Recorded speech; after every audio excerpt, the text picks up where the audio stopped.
I told him he wasn't man enough. He walked out on me in front of my family. The smell of garlic and simmering marinara sauce filled the house as I stepped through the front door. My mom's lasagna was legendary, a family tradition that everyone looked forward to. It was Sunday evening, the time for our weekly family dinner, where we gathered around the table to share a meal and, usually, a few laughs. I was excited for this one because I had invited Luke. Luke and I had been together for almost 2 years now. Things had been rocky lately, but I was hoping that introducing him to my family would help bring us closer. He wasn't exactly the type of guy to love big family gatherings, but he knew how important my parents were to me. He reluctantly agreed to come, and I was eager for everything to go smoothly. Luke had always been a little quiet, especially in new social settings, but I thought things would be different this time. This dinner could be the turning point, the moment where everything clicked, where he felt at home with my family. My mom opened the door, smiling her usual warm smile. She was always the first to greet me, no matter how old I got. "Hey, honey, is Luke here?" she asked, peering around me to see if he was with me. I nodded, and just then, Luke appeared behind me. I saw him shift uncomfortably, but he managed a small smile as my mom greeted him. "It's great to see you again, Luke," she said, pulling him into a hug. He gave her a stiff hug in return. I noticed how awkward he seemed, and it made me feel a little uneasy. My mom had always been kind to him, but I knew he wasn't exactly comfortable with the whole family dynamic. Dinner went on as usual, laughter, chatter, and the clinking of silverware. My dad, who was usually the one to steer the conversation, asked Luke how work was going. Luke answered in his usual monotone, "It's fine. Nothing too exciting." I could tell my dad wasn't getting much out of him, but he pressed on, trying to make him feel included. My dad had always been a talker, someone who loved to hear about people's lives, but Luke never seemed to open up. I felt a small knot form in my stomach as I watched Luke struggle to fit in. He had been distant lately, not just at dinners like this but in general. Maybe it was the stress of his job, maybe it was just him being him. But whatever it was starting to get to me. Eventually, my mom brought up the topic of relationships. It wasn't anything deep, just casual family banter. "So, how are things going with you two?" she asked, looking at Luke and me with a warm smile. I froze, unsure of what to say. Luke shifted uncomfortably in his seat, his fingers tapping nervously on his glass. I couldn't ignore the frustration bubbling up inside me, though. Lately, I had felt like I was the only one putting effort into our relationship. I had been carrying it, while Luke seemed to be falling short. I was tired of feeling alone in this. I hadn't planned on saying anything that night, but the words escaped my mouth before I could stop them. "I mean, sometimes I feel like you're just not man enough to handle this relationship, Luke," I said, the words leaving a bitter taste in my mouth even as I said them. The room went silent. My dad stopped mid-sentence, and my mom's fork clattered against her plate. Luke's face turned pale, and his eyes locked onto mine, his jaw tightening. For a moment, I regretted everything. I could feel everyone's eyes on us. My little brother, who was always the first to break the silence in any situation, was now frozen, his fork halfway to his mouth. Luke's voice broke the silence, low and angry. "What did you just say?" I opened my mouth to apologize, to explain that I didn't mean it that way, but before I could get the words out, he stood up. His chair scraped loudly against the floor, and he didn't look back as he grabbed his jacket from the back of the chair. "I'm done," he said, his voice cold and firm. He didn't wait for me to respond. He just turned and walked out. I sat there, stunned, my heart racing in my chest. My mind raced through 1,000 thoughts. Had I really just said that? Why had I said that? I could feel the heat rising in my cheeks, and all I wanted to do was disappear. My mom was the first to speak. "Honey, what was that about?" she asked, her voice filled with concern. I don't know, Mom," I said, my voice trembling. "I didn't mean it. I was frustrated. I shouldn't have said it." My dad, who had been quiet the entire time, let out a deep sigh. Maybe you should go after him, sweetie, he suggested. You can't let things like this fester. I nodded, standing up. My heart was heavy as I walked outside, hoping that Luke hadn't driven off yet. But when I stepped onto the porch, his car was already gone. I stood there, staring at the empty driveway, feeling like the ground had been pulled out from under me. What had I done? How had it gotten to this point? The minutes turned to hours, but I couldn't stop thinking about what had just happened. I had ruined everything. Luke was hurt, and I had no idea how to fix it. I couldn't believe I had let my anger get the best of me. I had pushed him away in front of my family, and now he was gone. I thought about calling him, texting him, anything to reach out. But what could I say? I'm sorry, didn't feel like enough, and I was afraid that the damage was done. He had walked out, and I didn't know if he would come back. My mind raced through the reasons I had said what I did. Was it just about him not being strong enough? Or was it deeper than that? I had always been the one to organize our dates, to make plans, to keep us moving forward. Luke, on the other hand, seemed to pull away more and more. Was he not invested in the relationship anymore? Was it all in my head? I sat on my bed that night, staring at my phone, willing it to light up with a message from Luke. But it didn't. The silence was deafening. The next day, I couldn't take it anymore. I had to call him. I had to apologize. I dialed his number, my heart pounding in my chest as I waited for him to pick up. Hello? His voice was cold, distant. Luke, I said, almost whispering his name. I'm so sorry. I shouldn't have said what I did. It was wrong of me. Please, can we talk? There was a long pause on the other end. I don't know, Sarah, he finally said. I don't know if I can just forget what you said. You really hurt me. I didn't deserve that. My stomach twisted at his words. I knew he was right. I had hurt him. I know, I said, choking on my words. I didn't mean it. I was frustrated, and I took it out on you. I never should have done that. There was another pause, and for a moment, I thought he might hang up. But then he spoke again. I need some time, Sarah. I can't just jump back into things after what happened. I understand, I said, my voice soft. Take all the time you need. I want us to work through this. And then, after a long silence, he said, we'll talk soon, okay? And then he hung up. The days that followed were the longest I had ever experienced. Luke and I didn't talk much after that phone call.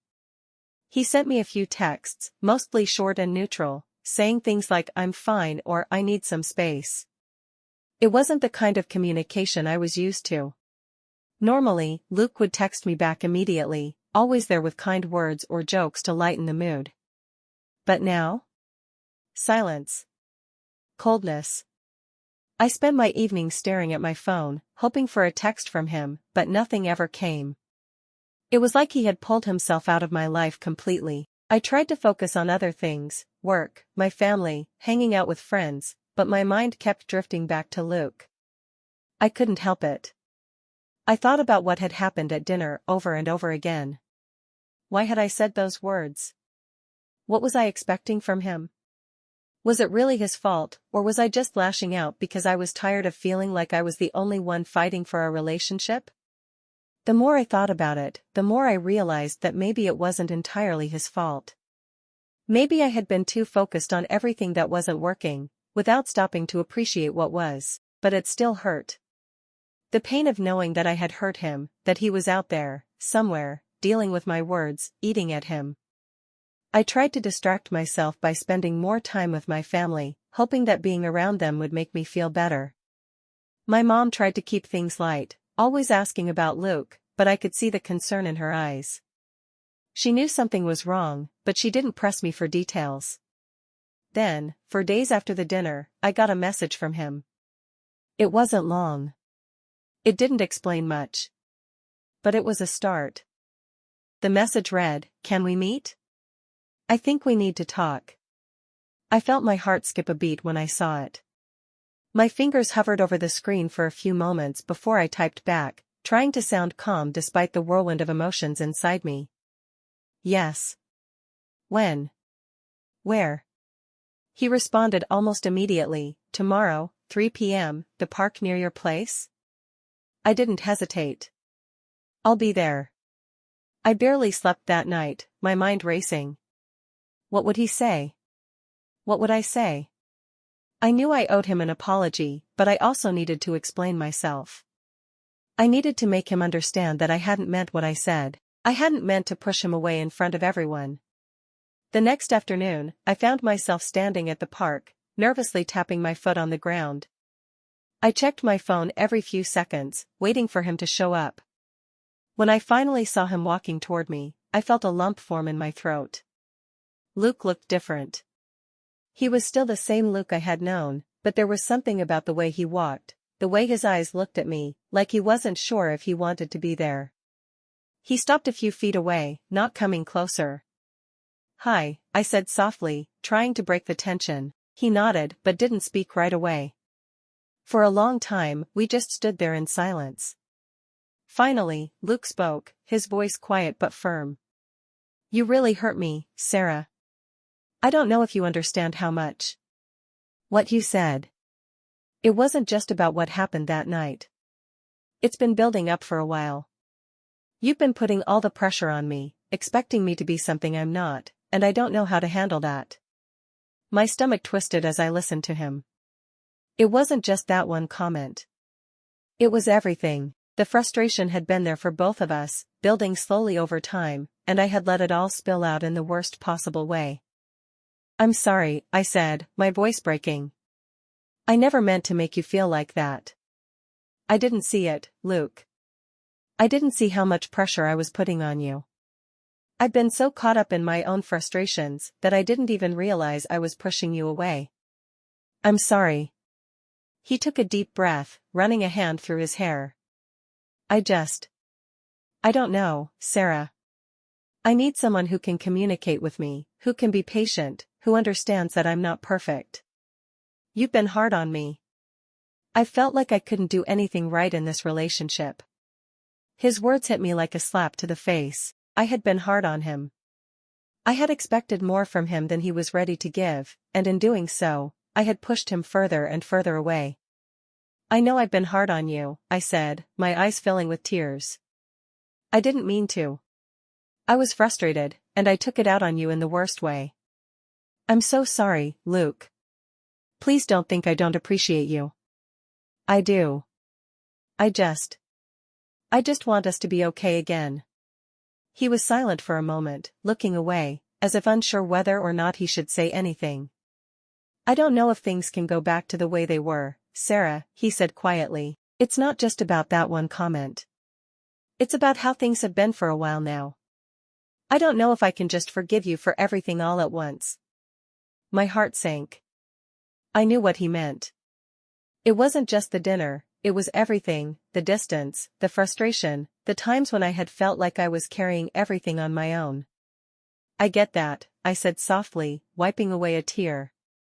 I don't expect everything to be fine right away. I just want a chance to show you that I can do better. I know I messed up, but I want to try to fix this. I love you, Luke. He looked at me for a long time, his expression unreadable. Finally, he sighed and said, I need time, Sarah. I need time to think about this, to think about us. I nodded, feeling a mix of relief and sadness. I understand. I'll give you all the time you need. Luke and I spent the next few weeks in limbo. We talked more, but the conversations were still guarded, tentative. We were both trying to figure out where we stood. I gave him space, but I also tried to show him that I was there for him, that I was willing to work on the relationship and myself. I spent a lot of time reflecting on what had happened. I knew I had made mistakes, but I also realized that Luke wasn't perfect either. We both had things to work through. It wasn't easy. The tension that had been there for so long didn't disappear overnight, but we kept talking, slowly rebuilding the trust we had lost. Every small step felt like progress. And as the weeks went by, I couldn't help but hope that we could come out of this stronger, that the mistakes we had made could be the lessons we needed to grow together. Time passed slowly, but it also moved with a strange sense of urgency. Luke and I continued to meet, but each conversation felt like we were treading water. The hurt wasn't something that could be erased with a simple apology. No, it was deeper than that. Both of us had things to work through, and it was clear that healing would take longer than we had hoped. We met for coffee a few days later, sitting at a small cafe in the corner of town. I could tell Luke was trying to put up a front of calmness, but there was an underlying tension in his voice, in the way he held his cup as if he needed something to grip onto. "How's work?" I asked, trying to ease into the conversation like we used to. "Fine," he replied, his voice a little flat. "Busy. You know how it is." I nodded. I knew how much pressure he had at his job, but I also knew that the work stress wasn't the only thing weighing him down. The relationship was on his mind too. I could feel it in the way he looked at me sometimes, like he wasn't sure if I was still the same Sarah he had fallen in love with. I wanted to ask about his feelings, what he really thought about everything that had happened, but I was scared of pushing too hard. I didn't want him to close off again. "How's your family?" he asked, breaking the silence that hung between us. "They're good," I said, trying to sound upbeat. "Mom keeps asking about you, trying to keep the peace." Luke gave a small chuckle, but it didn't quite reach his eyes. "I'm sorry I left that night." "I understand why you did," I replied softly. "I wasn't fair to you." For a long moment, we sat there, sipping our drinks, both of us lost in thought. Finally, Luke spoke, his voice quieter now.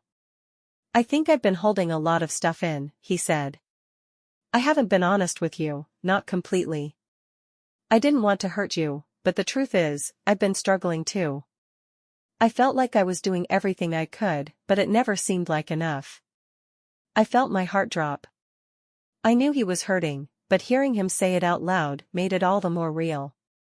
"Luke, I didn't know. I didn't realize how much you were carrying. I guess I was so focused on what I needed, I didn't stop to think about what you needed."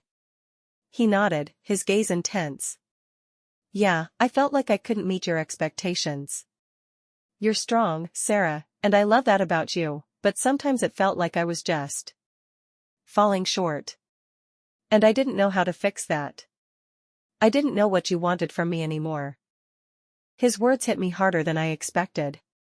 All this time, I had been upset with him for not being the partner I wanted him to be, but I hadn't stopped to consider that I might not have been the partner he needed either. "I'm sorry," I said, my voice breaking a little. "I should have been there for you, Luke. I should have made you feel like I appreciated you more. You're not falling short, you're just you, and that's enough." There was a long silence, and for the first time in what felt like forever, I felt a shift between us. Maybe it was small, but it was something. "I don't want to lose you," he said quietly, his voice vulnerable. "I care about you, Sarah. I really do. But we both have to be better. I can't keep feeling like I'm walking on eggshells around you." "I don't want you to feel like that either," I whispered. "I want us to be honest with each other, no matter how hard it is." Luke nodded slowly, his eyes softening. "I think we can get there. But it's going to take time. It won't be easy." "I'm okay with that," I said. "I just want to fix things." The days turned into weeks, and the process of rebuilding felt more like a journey than an immediate fix. Luke and I began to talk more, really talk, about our feelings, our frustrations, and the things that had been bothering us. It wasn't always easy. Sometimes, we still had those awkward silences, but we learned how to fill them with honesty instead of judgment. I started to realize that the pressure I had put on Luke wasn't just about him. It was about my own insecurities, my fear of being alone, my fear of not being good enough. I had expected him to fulfill every need I had, but I had never stopped to ask him what he needed from me. Luke, too, started to open up more. He told me about the things that had been weighing on him, how he had felt like he was losing himself in the relationship, how he had tried so hard to be everything I wanted him to be, but he felt like he couldn't keep up. It wasn't just about me, it was about him too. One evening, after a long conversation about our past mistakes, Luke took my hand in his. He looked at me with an intensity one hadn't seen in a while, his eyes filled with a mixture of hope and uncertainty. "I don't know where we'll end up, Sarah," he said softly.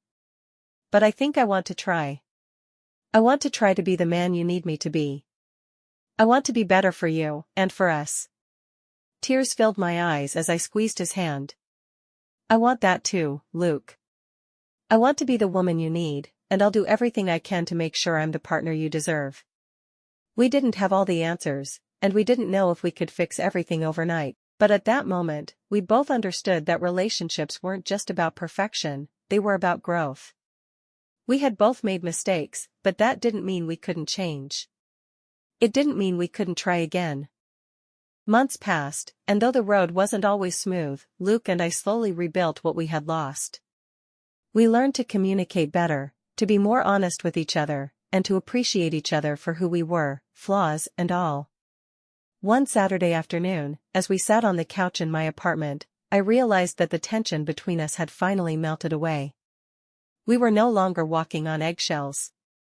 We were no longer afraid to speak our minds, and we had started to enjoy the quiet moments together again. "Remember when we first started dating?"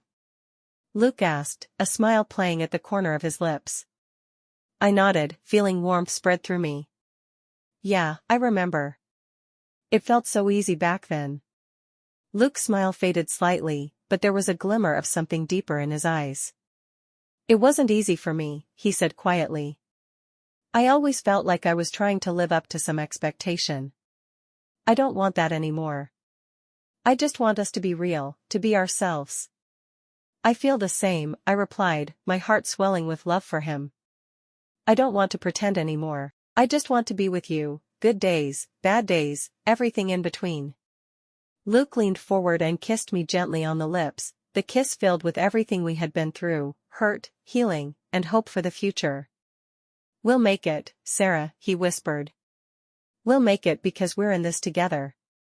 And for the first time in a long time, I believed him.